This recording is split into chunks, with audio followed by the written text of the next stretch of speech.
On April 2, 2025, a day etched in global trade history, President Donald Trump dropped a bombshell. He announced sweeping tariffs, sending shockwaves through the global market. It was a full-blown trade war. The Dow Jones plummeted. The drop was the sharpest since the COVID-19 pandemic. The business community was caught off guard. Within a week, a 10% tariff on all imports became a reality.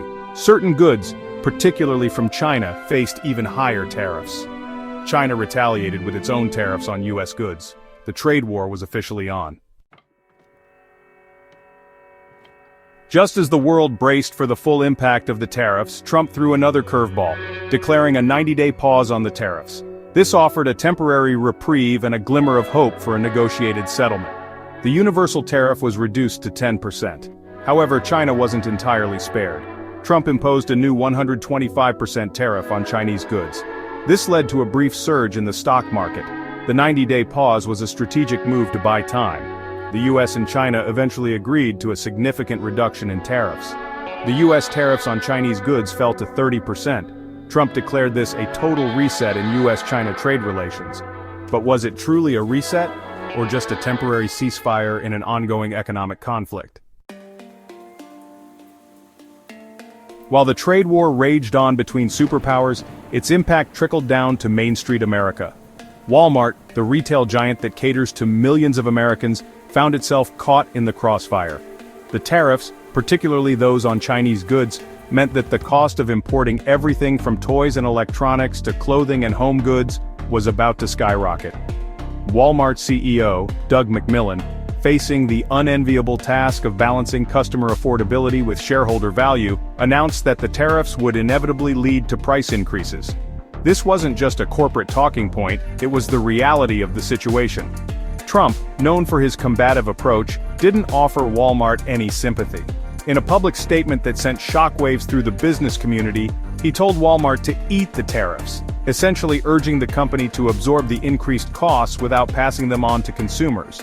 Economists, however, painted a different picture. They argued that the tariffs would disproportionately burden lower and middle-income Americans, the very people who relied on Walmart's affordable goods. The tariffs weren't just an abstract economic policy, they were a direct hit on the wallets of millions of Americans.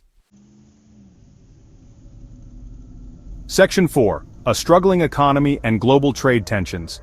The tariffs weren't just impacting consumers and businesses, they were taking a toll on the broader U.S. economy. For the first time in 3 years, the U.S. GDP, a key indicator of economic health, shrank. The trade war, coupled with uncertainty in the global market, had created a perfect storm that threatened to push the U.S. economy into recession. Ironically, the announcement of the tariffs led to a surge in imports. Companies, anticipating further increases and desperate to stock up on goods before the tariffs took full effect, imported goods at an unprecedented rate. Imports surged by a staggering 41%, further complicating the economic landscape. The uncertainty surrounding the tariffs also triggered a sell-off in U.S. Treasury bonds, considered one of the safest investments globally. This sell-off, a clear sign of waning investor confidence in the U.S. economy, further fueled the sense of unease. Business leaders, once optimistic about the Trump administration's pro-business stance, expressed growing concern over the tariffs' long-term impact. The tariffs weren't just an American problem, they were creating ripples across the global trade ecosystem. The Trump administration, accustomed to bilateral deals, found itself struggling to negotiate with over 50 trading partners, each with its own set of interests and concerns. Section 5. An uncertain future, negotiations and implications. As the 90-day pause on tariffs neared its end, the Trump administration faced a critical juncture. The future of U.S. trade relations, and indeed the global trade order, hung in the balance. The administration was tasked with navigating a complex web of negotiations with trading partners, many of whom felt slighted by Trump's unilateral approach to trade. While some progress was reported in negotiations with South Korea and Japan, talks seemed to have hit a roadblock. The UK, however, emerged as a bright spot, with Trump securing what he touted as a fantastic deal, which included a 10% baseline tariff and sector-specific tariffs. However, the looming threat of a trade war with China still loomed large. The 90-day truce was set to expire, and if no concrete agreement was reached, the high tariffs on Chinese goods threatened to return, potentially derailing the global economy. The future remained uncertain. Would the Trump administration, known for its unpredictability, resort to further tariffs, or would it choose the path of diplomacy and compromise? The world watched and waited, holding its breath as the future of global trade hung precariously in the balance.